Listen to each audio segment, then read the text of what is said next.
Desde muy antiguo, la mayoría de los cristianos consideran que el domingo es el día de descanso. También en la mayoría de los calendarios se señala ese día como un día festivo. La costumbre se ha extendido tanto que hasta se descansa en domingo en países que no son reconocidos como cristianos.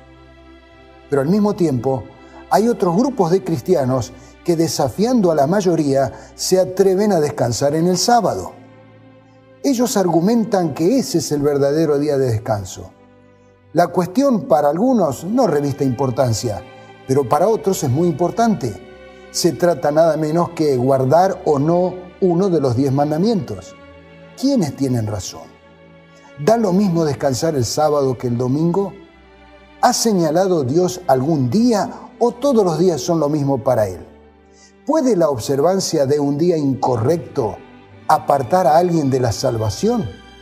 Todas son preguntas importantes. Así que vamos a buscar evidencias que nos ayuden a resolver esta controversia. Bienvenidos a este programa.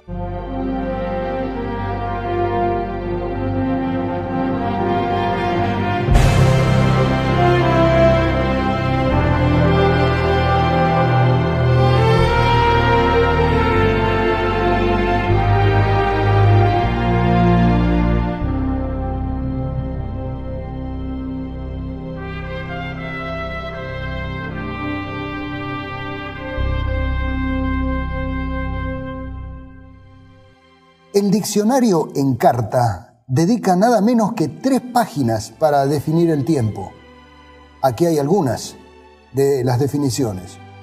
Del latín tempus, duración de las cosas sujetas a mudanza, magnitud física que permite ordenar la secuencia de los sucesos, estableciendo un pasado, un presente y un futuro. ¿Sabía usted que, según nos informa este diccionario, la unidad más pequeña, o mejor dicho, la unidad del tiempo en el sistema internacional es el segundo?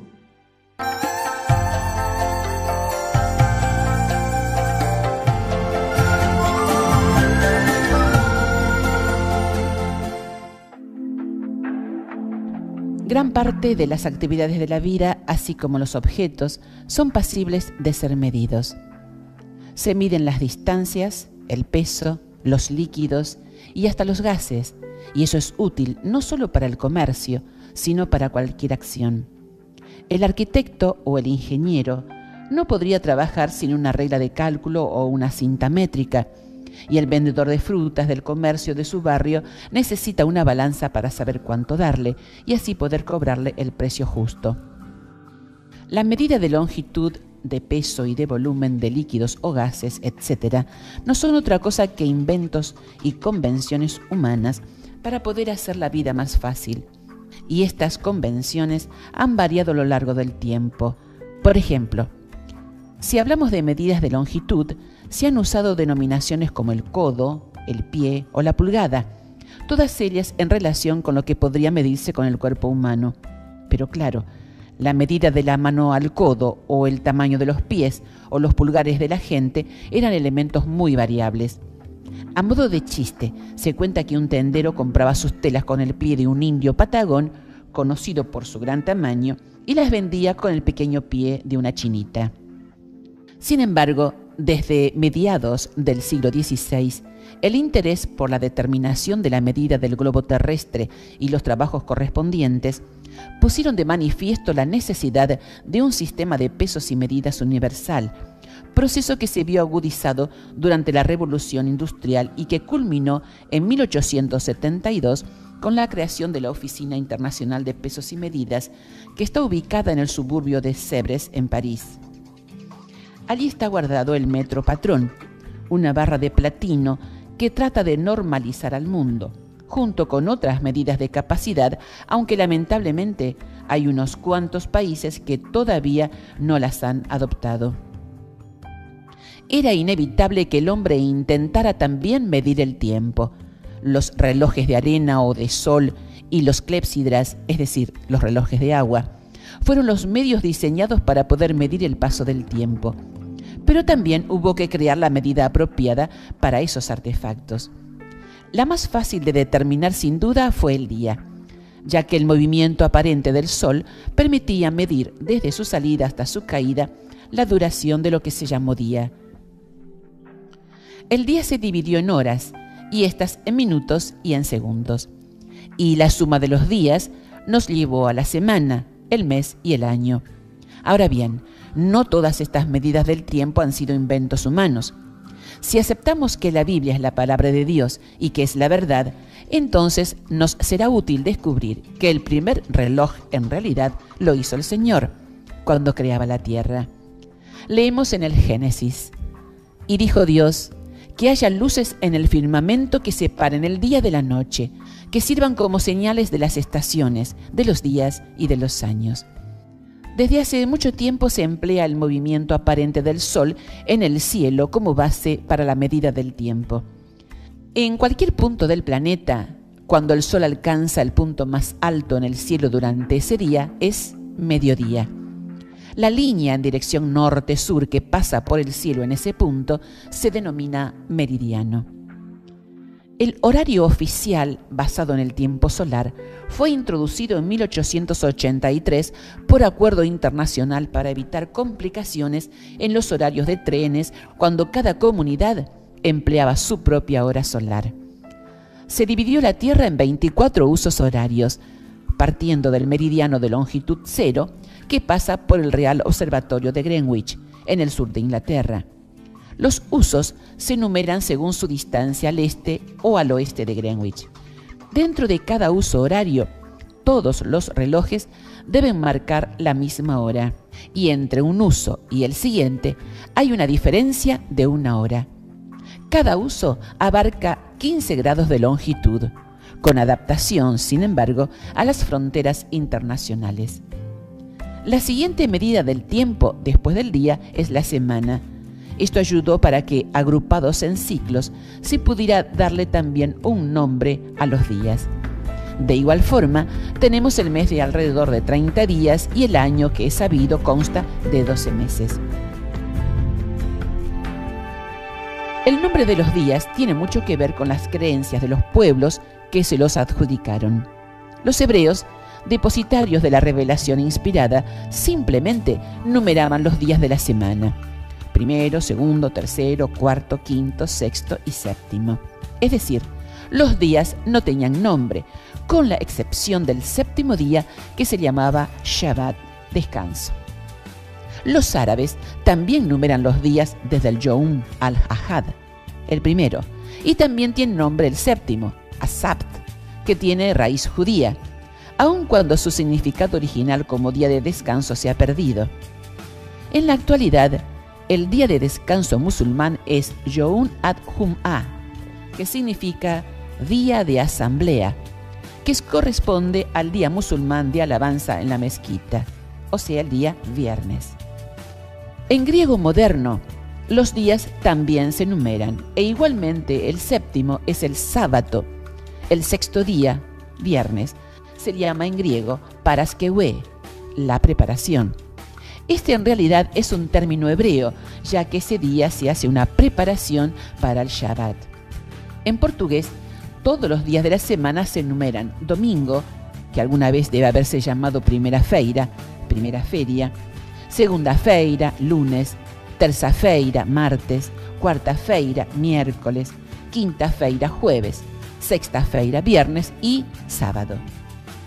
Mientras que los pueblos del Mediterráneo oriental prefieren la numeración de los días de la semana, los lenguajes de Europa occidental, excepto el portugués, reflejan nombres basados en los nombres de los planetas perceptibles a simple vista. Los nombres de los planetas derivaron de los dioses y de ellos los días. Esto es muy claro en el latín.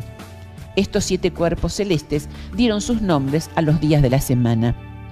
Del latín dies solis, día del sol, o también Dominicus dies solis, día de nuestro Señor el Sol; dies lunae, día de la luna; dies martis, día del Marte; dies mercuri, día de Mercurio; dies Iovis, día de Júpiter; dies Veneris, día de Venus; dies Saturni, día de Saturno o sábado. En nuestro idioma, los días lunes, martes, miércoles, jueves y viernes recuerdan el nombre romano de los planetas y sus correspondientes dioses. Pero sábado procede de la fiesta hebrea Shabbat y domingo de la palabra latina Dominicus, o sea, del Dominus, del Señor, derivado a su vez de dominator, el dominador. No obstante, en algunos idiomas, como el inglés, por ejemplo, se mantienen los nombres originales de estos días: Saturday, día de Saturno, y Sunday, día del Sol. Pero notemos que los anglosajones y los germanos también han renominado el resto de los días, cambiando al dios grecorromano por el nombre de su dios germánico más o menos correspondiente. Así, el dios germánico de la guerra, Tyr o Tyr, sustituyó al grecorromano Marte y dio nombre al Tuesday. Odín, el principal dios germánico, reemplazó al secundario dios Mercurio, y así tenemos el Woden o Wednesday. Thor, importante dios guerrero, sustituyó al importantísimo Júpiter. Su día es Thursday, y la diosa del amor, Freya o Frigga, reemplazó a Venus dejándonos el Friday. Asimismo, los astros del sistema solar se usaron para nombrar los días en la antigua India, Tíbet y Birmania. También sucedió lo mismo con Japón, pero esa costumbre se ha podido rastrear solo hasta hace 1000 años.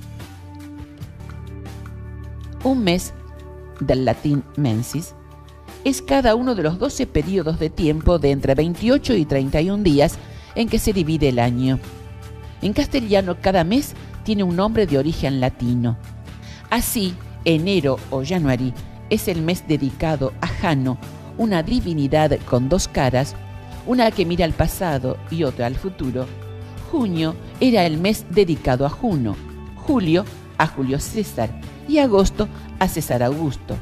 Asimismo, los últimos 4 meses tienen su significado en números: septiembre, séptimo; octubre, octavo; noviembre, noveno; y diciembre, décimo.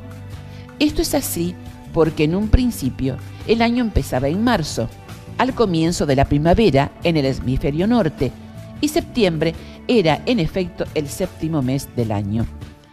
La existencia de 12 meses tiene relación con las 12 constelaciones del zodíaco. En algunos calendarios revolucionarios, la duración de la semana cambia y por consiguiente cambia también el nombre de la misma, ya que etimológicamente el término semana proviene de 7, septem en latín, settimana en italiano. La Revolución Francesa organizó una semana de 10 días. En el calendario republicano francés, el año se dividió en 36 décadas o período de 10 días, y 5 o 6 suplementarios. Incluso hoy en día, la palabra décade significa un período de 10 días, mientras que para referirse a una década de 10 años hay que emplear la palabra décennie, o sea, decenio. En el calendario revolucionario soviético se sustituyó la semana de 7 días por una de 5, con el fin de suprimir las connotaciones religiosas. Sin embargo, esta iniciativa, que se introdujo gradualmente en 1929, solo duró 2 años, hasta el 1 de septiembre de 1931. En los 9 años restantes en que se utilizó este calendario revolucionario, regía una semana de 6 días con un día fijo de descanso, que caía el día 6, 12, 18 y 24 de cada mes. Fue tal la confusión que estos cambios produjeron que Napoleón abolió la semana de 10 días y el 26 de junio de 1940 se restauró en Rusia la semana de 7 días. Es que el ciclo semanal está demasiado arraigado en el sentimiento humano como para poder cambiarlo por un decreto gubernamental.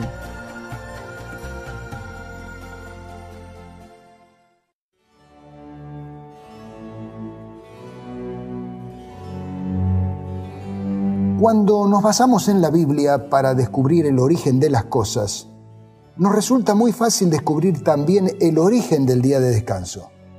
Está escrito en las primeras páginas de la Biblia. Y acabó Dios en el día séptimo su obra que hizo, y reposó el día séptimo de toda su obra que había hecho. Y bendijo Dios al día séptimo, y lo santificó, porque en él reposó de toda su obra que había creado Dios en perfección. Entonces bendijo el séptimo día, y lo declaró día sagrado, porque en ese día descansó de todo su trabajo de creación. La primera aparición de la palabra sábado en la Biblia se encuentra en Éxodo 16, a partir del versículo 21, en relación con la milagrosa caída del maná antes de la llegada de Israel al monte Sinaí. Se nota que Dios puso énfasis en la importancia del séptimo día de la semana como día de descanso, porque proporcionó una doble ración en el día sexto y nada en el séptimo. Este milagro semanal comenzó el segundo mes después de la partida de los israelitas de Egipto y duró 40 años hasta el mes primero. Es decir, durante más de 2000 sábados semanales sucesivos se pudo contemplar el milagro de la caída del maná doble el viernes y nada el sábado. Cuando llegaron al monte Sinaí, sobre la cumbre, el Señor pronunció los 10 mandamientos y poco después se los entregó a Moisés, escritos en 2 tablas de piedra. Veamos lo que dice el cuarto mandamiento. Así está escrito: Te acordarás del día de reposo, para santificarlo. 6 días obrarás y harás toda tu obra, mas el séptimo día será sábado al Señor tu Dios. No hagas en él obra alguna, tú, ni tu hijo, ni tu hija, ni tu siervo, ni tu criada, ni tu bestia, ni tu extranjero que está dentro de tus puertas. Porque en 6 días hizo el Señor los cielos y la tierra, el mar y todas las cosas que en ellos hay, y reposó en el séptimo día. Por tanto, el Señor bendijo el día del sábado y lo santificó. Es desde entonces que los israelitas guardan el sábado. 1400 años más tarde, un escritor judío helenístico llamado Filón, quien llamó al sábado el cumpleaños de la tierra, se refería así a lo que hacían sus compatriotas. El cuarto mandamiento tiene referencia al séptimo día sagrado, Shabbat, que debe pasarse en una manera sagrada y santa. La nación de los judíos guarda regularmente cada día séptimo, Shabbat, después de cada intervalo de 6 días. En realidad no fueron tan regulares. Cuando los israelitas fueron al cautiverio de los babilonios, aceptaron que su cautiverio era un castigo divino por sus graves pecados, entre ellos la violación del sábado, tal como está registrado en el libro de Jeremías, que fue escrito un poquito de tiempo nada más antes del cautiverio. Mas si no me oyereis para santificar el día del sábado, y para no traer carga ni meterla por las puertas de Jerusalén en día de sábado, yo haré encender fuego en sus puertas, y consumirá los palacios de Jerusalén, y no se apagará. Igualmente el profeta Ezequiel se lamentaba porque en sus días el sábado era ignorado en gran medida, tal como está en algunos textos que usted podría leer si así lo quisiera. Al escrutar el futuro, Isaías previó la conversión de los gentiles y prometió una bendición para quienes guardaran el sábado con estas palabras: Bienaventurado el hombre que esto hiciere, y el hijo del hombre que esto abrazare, que guarda el sábado de contaminarlo, y que guarda su mano de hacer todo mal. Después del cautiverio, los judíos cayeron de nuevo en el descuido con respecto a la observancia del sábado, y Nehemías impulsó una reforma con el fin de fomentar dicha observancia.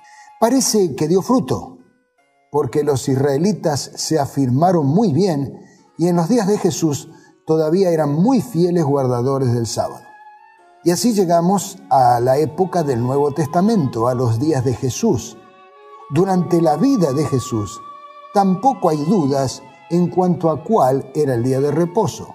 Llegado el sábado, comenzó a enseñar en la sinagoga, y muchos, oyéndole, estaban atónitos diciendo: ¿de dónde tiene estas cosas? ¿Y qué sabiduría es esta que le es dada? ¿Y tales maravillas que por sus manos son hechas? Pero ¿sabía usted que también se registra cuál era una de las costumbres de Jesús?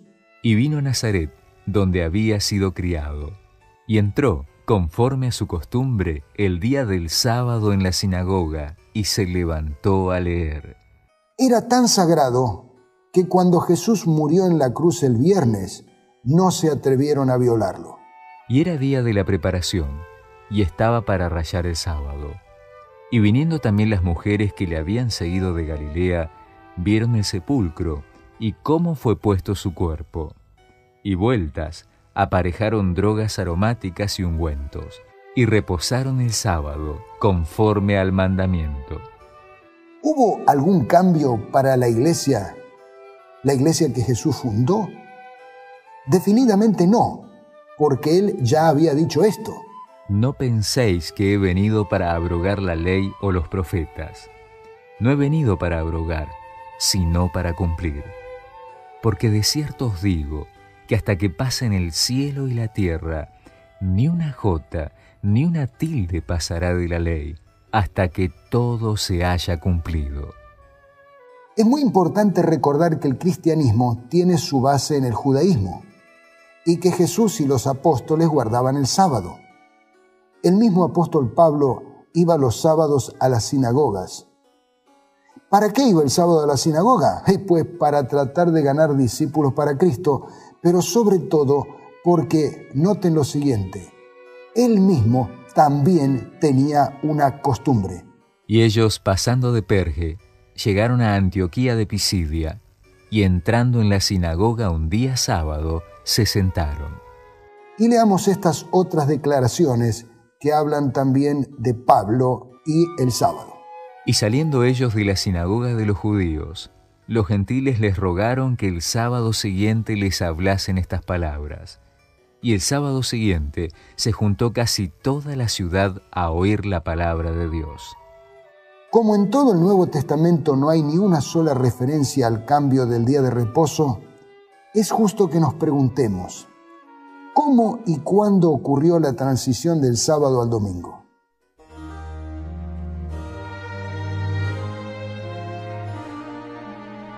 Samuel Bacchiocchi afirma que no hay referencias históricas para la observancia del domingo durante la era apostólica. Sin embargo, hay bastantes evidencias de la observancia del domingo poco después del primer siglo. Esto no significa que el cambio fuera abrupto, sino que la adopción del domingo fue un proceso gradual. La observancia del sábado persistió junto con la observancia del domingo durante varios siglos.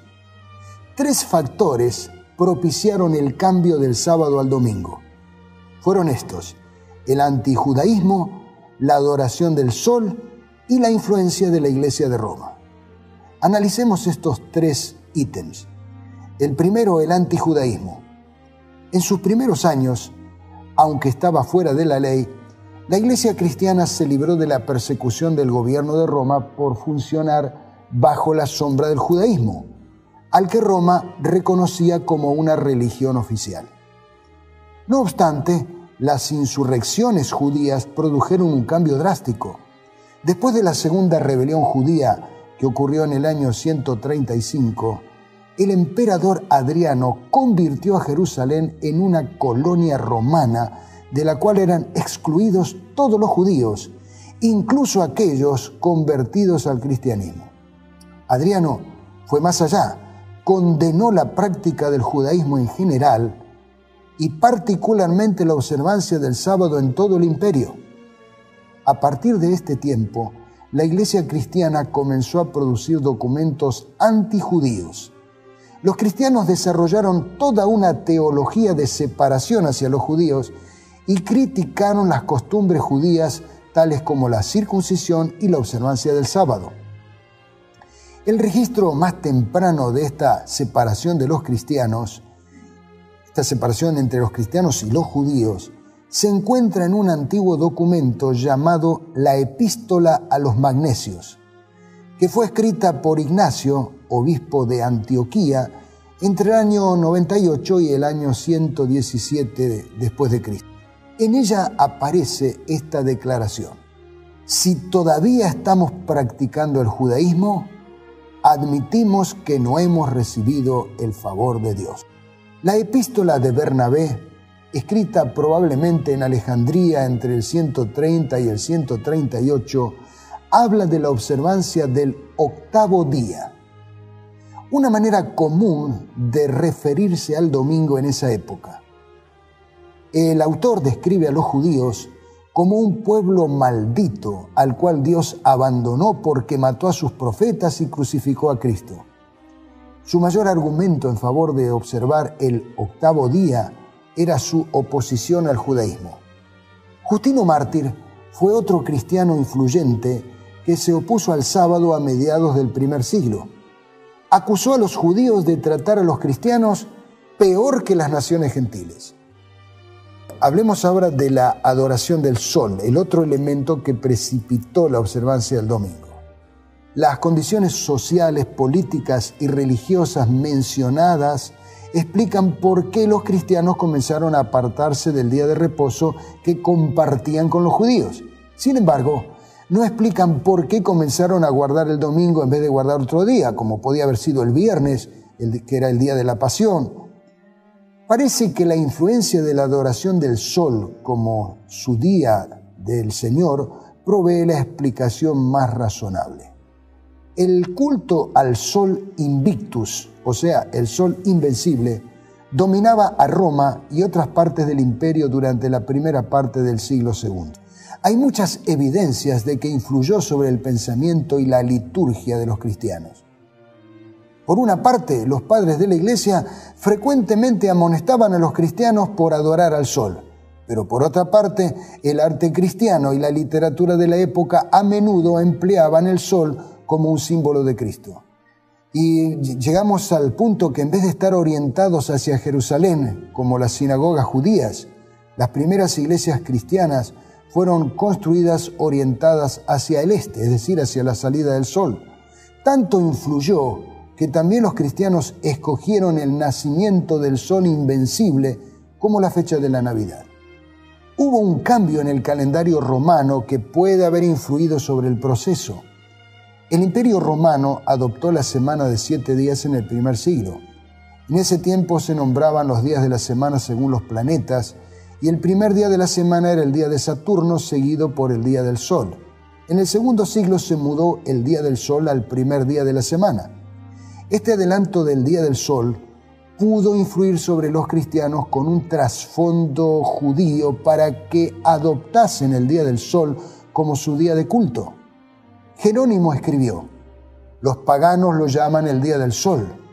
Nosotros lo reconocemos gustosamente como tal, porque en este día apareció la luz del mundo y en este día se ha levantado el sol de justicia, o sea, Jesucristo. La sustitución del sábado por el domingo les permitió a los cristianos explicar los misterios bíblicos por medio de símbolos conocidos por la mente pagana. Pero donde esto funcionó con mayor celeridad fue en Roma. La iglesia de Roma, la iglesia más poderosa en el imperio, jugó un papel importante en este asunto. A diferencia de las iglesias de Oriente, la iglesia de Roma estaba compuesta por conversos gentiles. Este factor contribuyó a su diferenciación de los judíos. En el año 64, Nerón acusó de manera exclusiva a los cristianos de incendiar Roma, lo que indica que ya se distinguía a los cristianos de los judíos. La Iglesia de Roma adoptó medidas concretas para desconectar a los cristianos del sábado y animarlos a observar el domingo. Justino Mártir dijo que la observancia del sábado fue una ordenanza mosaica transitoria que Dios impuso sobre los judíos, noten esto, para marcarlos para el castigo que tanto merecen por sus infidelidades. Este tipo de reinterpretación negativa del sábado llevó a los cristianos a transformar su observancia del sábado.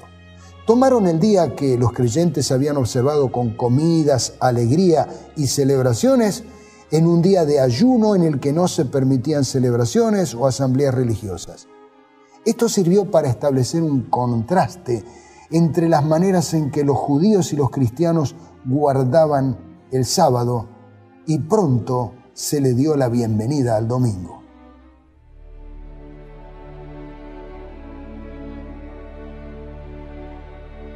Pero una vez establecido el domingo como día de reposo, fue necesario mantener alguna clase de argumentación insostenible, pues para sostenerlo. Pero sistemáticamente fue atribuida a la autoridad eclesiástica antes que a un precepto o mandamiento bíblico.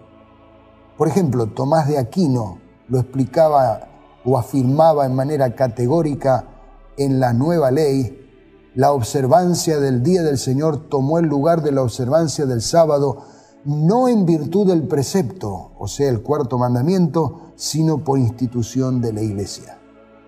La misma opinión fue reiterada 3 siglos después en el Catecismo del Concilio de Trento de 1566, que dice: ha parecido bien a la Iglesia de Dios que la celebración religiosa del sábado fuese transferida al día del Señor.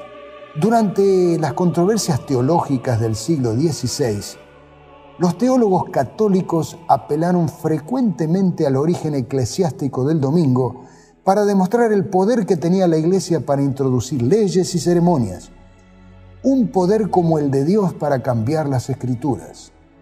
Algunos ecos de tales controversias pueden ser detectados hasta en la famosa Confesión de Augsburgo del año 1530, en la que Lutero declara: los católicos alegan que el sábado ha sido cambiado por el domingo en contra del decálogo. No hay un ejemplo al que se refieran más a menudo que al cambio del día de reposo. Y dicen: grande es el poder de la Iglesia, puesto que ha cambiado uno de los 10 mandamientos. Lutero afirma explícitamente que el domingo no se celebra en la cristiandad por orden de Dios. Es una necesidad ordenada por la Iglesia para el bien de los laicos y de las clases trabajadoras. Calvino también considera el domingo como una institución más humana que divina y también la acepta. En su Institución de la Religión Cristiana, la obra que él escribió, dice lo siguiente: por haberse convertido en soporte de la superstición, la fiesta judía fue abolida, y como algo necesario para mantener la decencia, el orden y la paz en la Iglesia, los primeros cristianos sustituyeron el sábado por el que hoy llamamos Día del Señor. En su Symbolon, Erasmo escribe: mediante su reposo en la tumba, Cristo abrogó el sábado judío, y mediante su resurrección al 8º día nos impuso el sábado evangélico, o sea, el domingo. Peter Eileen, subdiácono de Westminster y capellán de Carlos I, escribió un tratado en 2 volúmenes con el título de The History of the Sabbath. En el primer capítulo del 2º volumen, Eileen afirma que Cristo preparó el camino para la disolución del sábado y que el día del Señor no fue puesto en su lugar ni por él ni por los apóstoles, sino que fue instituido por la autoridad de la Iglesia. Sin embargo, no todos aceptaron la imposición y aún a riesgo de la pérdida de sus bienes y su vida, se mantuvieron fieles y obedientes al Señor. Vamos a ver la evidencia de la historia. Saben ustedes que hay decenas de declaraciones, pero vamos a elegir solo algunas que muestran quiénes se han mantenido fieles a lo largo de la historia.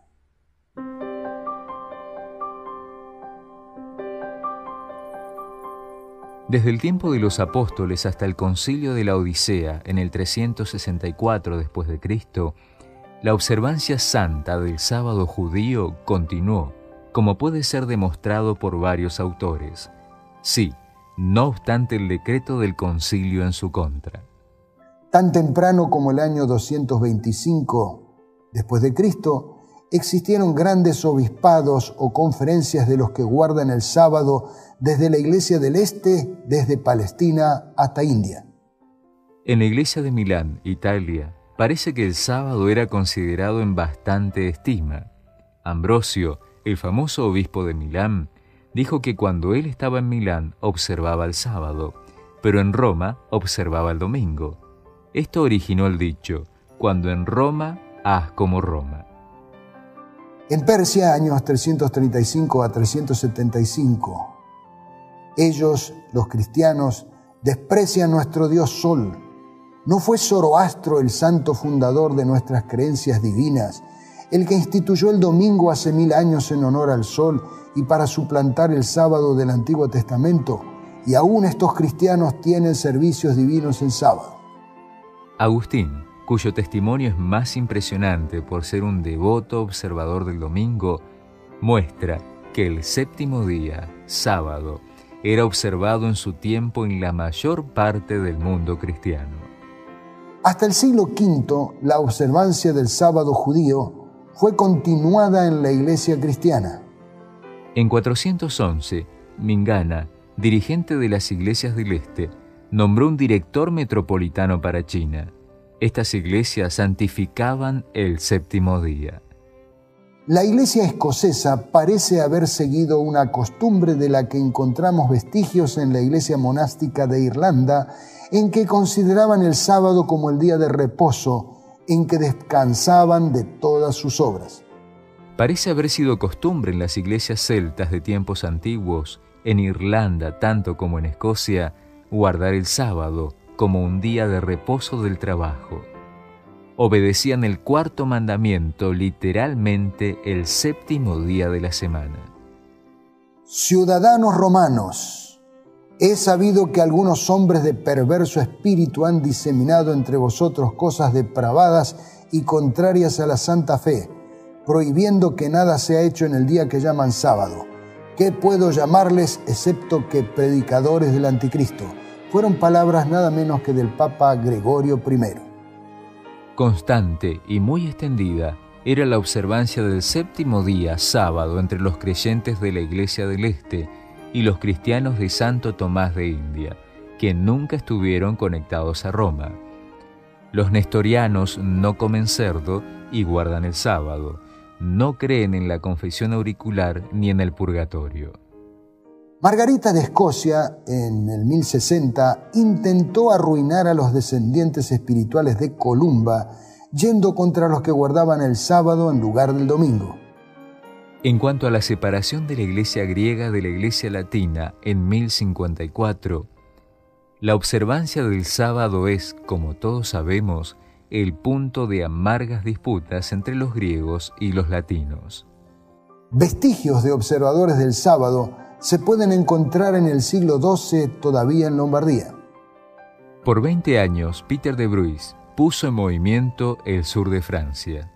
Enfatizó especialmente un día de adoración que era reconocido en esa época en las iglesias celtas de las Islas Británicas, entre los paulicianos y en la gran iglesia del Este, a decir, el séptimo día del cuarto mandamiento.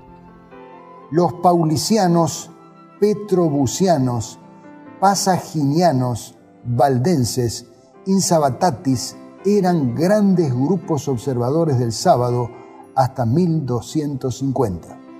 En 1310, 200 años antes de la tesis de Lutero, los hermanos bohemios constituían un cuarto de la población de Bohemia y estaban en contacto con los valdenses que abundaban en Austria, Lombardía, Bohemia, el norte de Alemania, Turingia, Brandenburgo y Moravia. Erasmo señaló cuán estrictamente los valdenses bohemios guardaban el sábado.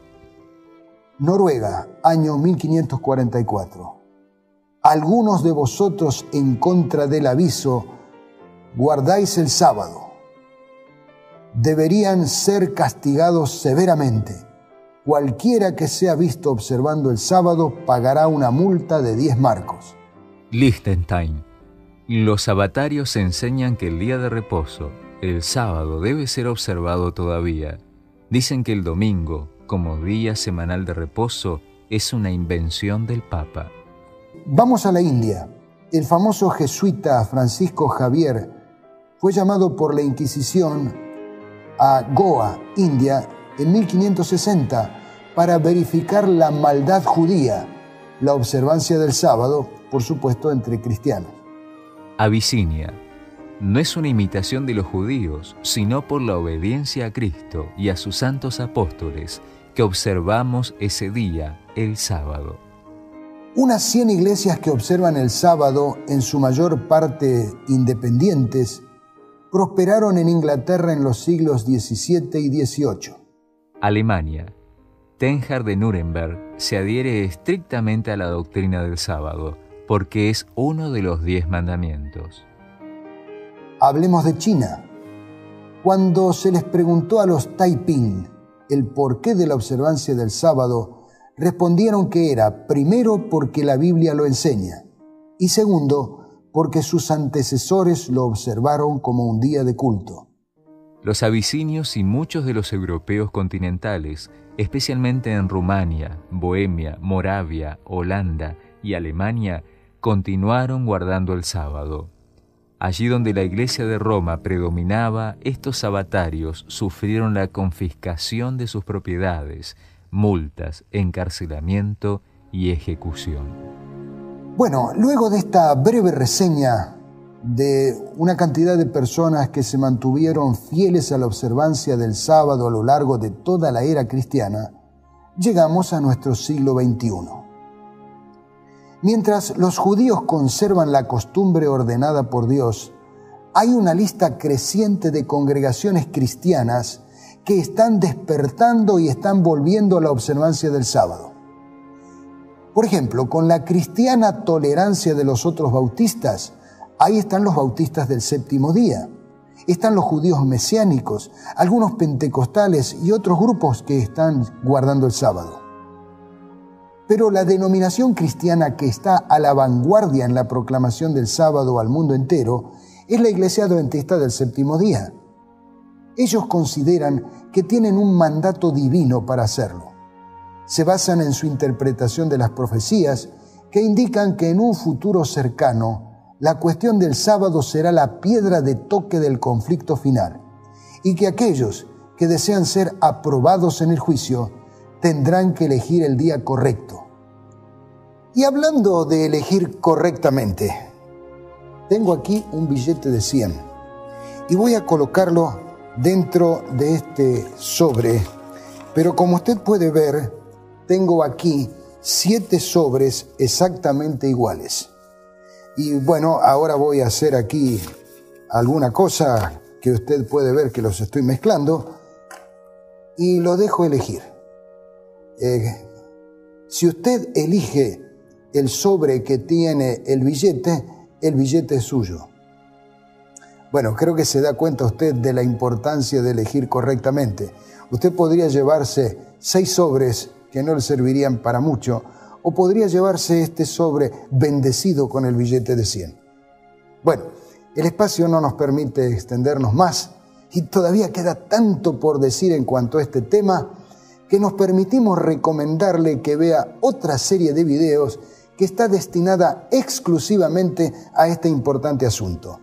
Nos referimos, entre otros buenos materiales, a la serie Un santuario en el tiempo, preparado por el Dr. Frank González. Pero al par que lo invitamos a seguir estudiando, creemos que usted, que es una persona sincera, tiene ya bastantes evidencias como para tomar una decisión. Por eso lo invitamos a guardar el sábado como el día del reposo del Señor. Recuerde estas sabias palabras. Dios no obliga a los hombres a renunciar a su incredulidad. Delante de ellos están la luz y las tinieblas, la verdad y el error. A ellos les toca decidir lo que aceptarán. La mente humana está dotada de poder para discernir entre lo bueno y lo malo. Dios quiere que los hombres no decidan por impulso, sino por el peso de la evidencia, comparando cuidadosamente un pasaje de la Escritura con otro. Ya ve, amigo, Dios quiere que usted pese la evidencia y que a partir de ellas tome una decisión que puede ser la decisión más importante de su vida, la decisión de obedecer a Dios. Gracias por su atención. Lo espero en un próximo programa de Evidencias que Sorprenden.